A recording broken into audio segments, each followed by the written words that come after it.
Olá pessoal, Shalom. Shalom, eu vou falar um pouco sobre a experiência que eu tive, né?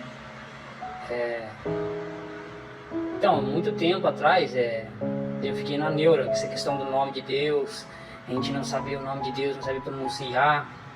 E eu entrei nessa neura, né? Uma pessoa me apresentou essas questões, né? Eu fui no YouTube, fiquei assistindo. Como sempre, né? A maioria das pessoas se desviam, né, da verdade através do YouTube, né? É muita informação e às vezes você acaba não conseguindo montar todas as informações, então você acaba ficando confuso, né? Mas eu entrei na neura, entendeu? Eu ia no culto, comecei a estudar a fundo o nome de Deus, o Yod He Vav He, né? Comecei a estudar a fundo e eu entrei na neura. Confesso que eu acabei me esfriando, não com Deus, não, eu nunca pensei em, tipo assim, Deus não existe, essas coisas. Eu sempre tive esse fundamento, né, na existência de Deus, né, de Elohim, né, mas eu entrei nessa neura, infelizmente. É muito nítido, né, que a tradução foi mexida, foi revirada. A gente tem um livro na mão, depois eu comecei a passar a entender, a gente tem um livro na mão que ele passou pelo fogo, pelo sangue, por guerras, por destruições, perseguições, mudanças de reinos, de reis, de impérios. Foi uma loucura até esse livro chegar na nossa mão. Então não espere que ele chegaria perfeitamente, sem nenhuma modificação. A questão de modificações de traduções, isso aí acontece mesmo em qualquer tipo de livro. E é lógico. Temos sim algumas dificuldades teológicas, porque não temos uma coisa original do hebraico, original lá da raiz. Nem esses caras que ficam falando do nome de Deus que descobriu, eles não têm ainda a base do original lá de trás. É tudo uma suposição. A gente vive uma suposição. Mas eu entrei nessa neura, caí a fundo estudando. Cheguei no pastor, falei: pastor, a Bíblia ela foi mexida, ela não foi traduzida da forma que deveria ser. Na verdade, o pastor não tinha argumento para argumentar comigo, porque eu entendi isso, porque a gente sabe que não está no original, né?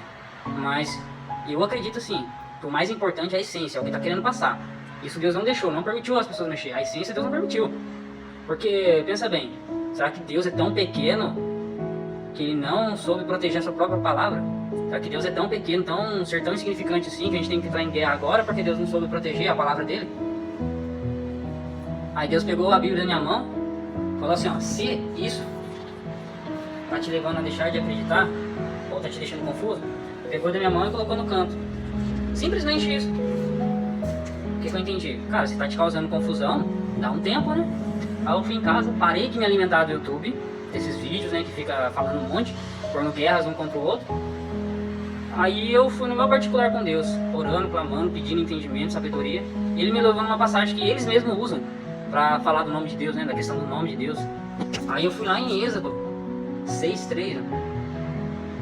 Eu vou deixar aqui, que é bem claro que Abraão, se o nosso pai da fé é Abraão, quem é maior que Abraão? Moisés? Mas se o nosso pai da fé é Abraão. Em Êxodo diz, Êxodo 6:3, que Abraão, Isaac e Jacó não conhecia Deus pelo nome. Mas Abraão, Isaac e Jacó não conhecia Deus como o nome Yod He Vav He, o tetragrama sagrado. Mas ele conhecia Deus, traduzido como foi traduzido para nós, né, como Deus Todo-Poderoso. Esse versículo me fez entender por que estamos em guerra de uma coisa que Deus não está em guerra.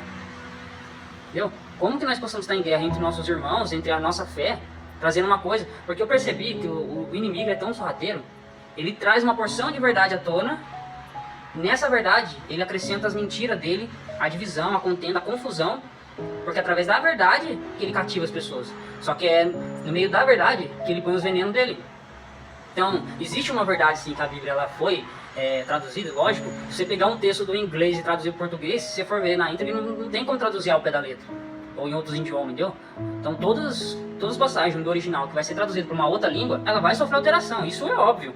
E a gente agora vai se dividir, desunir por causa disso. Deus não espera isso, entendeu? E o que prevalece é o amor, a fé.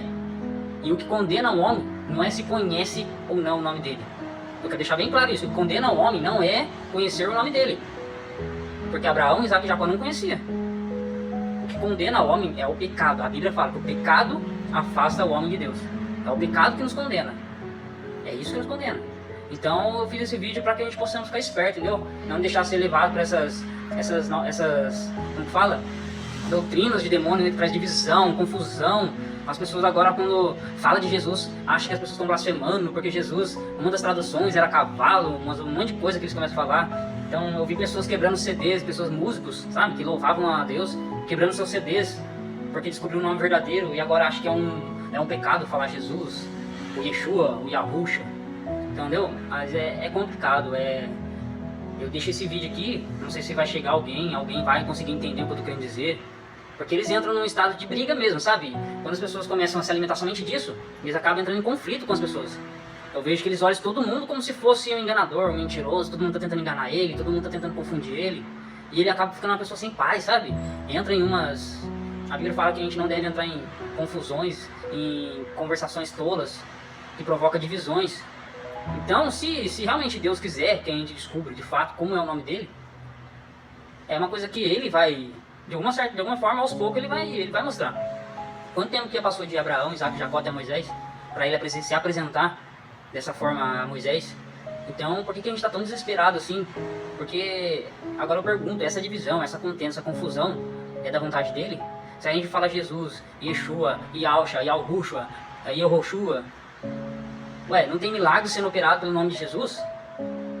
E a Bíblia fala que, então, que quando o pessoal falou lá que Jesus era usado por demônios, né? Jesus falou assim, como que pode um demônio expulsar outro? No reino dividido não subsistirá. Então como que pode, pelo nome de Jesus, estar sendo expulso o demônio, ressuscitado mortos? Mesmo que não seja o nome de Jesus, é lógico que não é Jesus. Mas Deus é muito maior que isso. Uma coisa que eu entendi também, Deus não é sentimental. Parem de achar que Deus é sentimental igual a gente. Qualquer coisa que eles falam, a gente fica doído, aí fica constrangido. Ai, meu nome é João, chama eu de Juju. Eu vou ficar chorando. Deus não é sentimental. A Bíblia fala que Deus é Senhor dos senhores, Rei dos reis. Ele é Senhor dos exércitos. Pode um Senhor dos exércitos, Deus Todo-Poderoso, ficar sentimentalizado pela forma que alguém chama? E outra coisa que eu percebi também, quando a gente tem criança, quando a gente tem filho, a gente percebe as coisas melhores, sabe por quê? Outra coisa que eu percebi também, que quando meu filho está aprendendo a falar, a gente não fica preocupado se ele está falando certo ou errado. A gente fica feliz com cada vez que ele evolui, com cada vez que ele consegue pronunciar de forma mais correta. Às vezes a gente vê até o nosso filho mais marmanjo, mais grande, fazendo coisas que a gente ainda fica admirado com cada evolução dele. Eu consegui enxergar muitas coisas depois que eu fui pai. Muitas coisas que eu fui pai, eu consegui enxergar, nossa, como que Deus permite o homem fazer isso, aquilo? Porque muitas vezes a gente permite uma criança que está aprendendo a fazer, aprendendo a andar, aprendendo a falar. A gente permite muitas vezes eles falarem errado, eles fazerem uma arte que para um adulto não seria possível fazer. Então eu fiz esse vídeo para que nós possamos ter mais empatia uns pelos outros e não achar que cavar fundo, se aprofundar no entendimento da sabedoria, não é para todos. A Bíblia fala que a gente deve saber o que nos convém saber. Se está trazendo confusão, é porque a gente não está apto a receber esse monte de informação. Qual será que os seus neurônios, será que os nossos neurônios, eles são quantos gigas para receber todo esse tipo de informação? Se a gente começa a receber informação e a gente fica confuso, a gente tem que dar uma parada e buscar no Senhor. É só Ele que pode nos dar o verdadeiro conhecimento. É lógico que a Bíblia fala que o meu povo foi destruído por ele faltar conhecimento. A gente tem que buscar o conhecimento do quê? Como é o nosso convívio com Deus? O que Deus pensa de nós? O que nós possamos fazer para agradá-lo? Não ficar em discussão, em contendas, porque a Bíblia fala que Deus, e Jesus falou o quê? Qual que é um dos mandamentos, Jesus? É mandamento. Isso não é um pedido. Ele falou, mandou. Sede mansos e humildes de coração.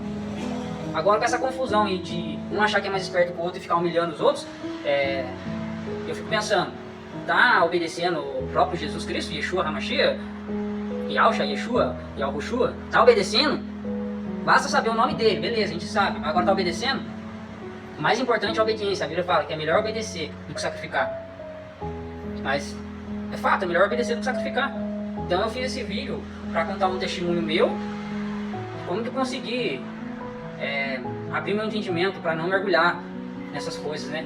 Até teve caso aí de já prever a vinda de Cristo, tava tudo detalhadinho, certinho, e não aconteceu, e daqui a pouco vem os vídeos novos, tudo causando essa confusão. Lembre-se, eu quis fazer esse vídeo para alertar, entendeu? Não entra em confusão, não entra. Saiba o que Deus permitiu você saber. E Deus não vai permitir você saber se você só fica enfiado em YouTube. YouTube não é lugar de aprendizado. YouTube é um lugar de você auxiliar o seu aprendizado.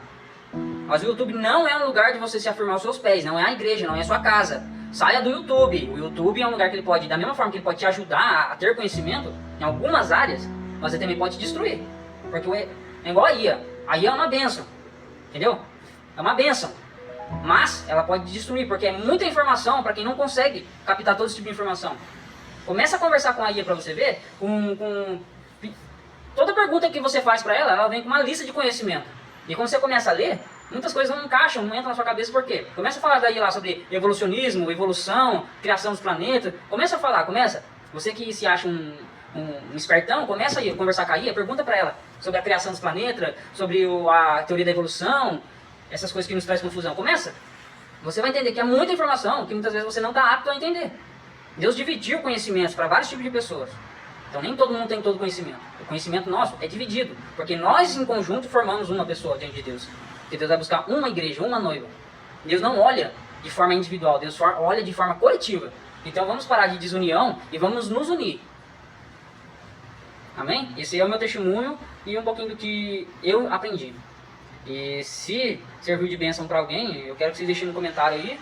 E é isso aí. Deus abençoe, fiquem na paz e shalom, shalom.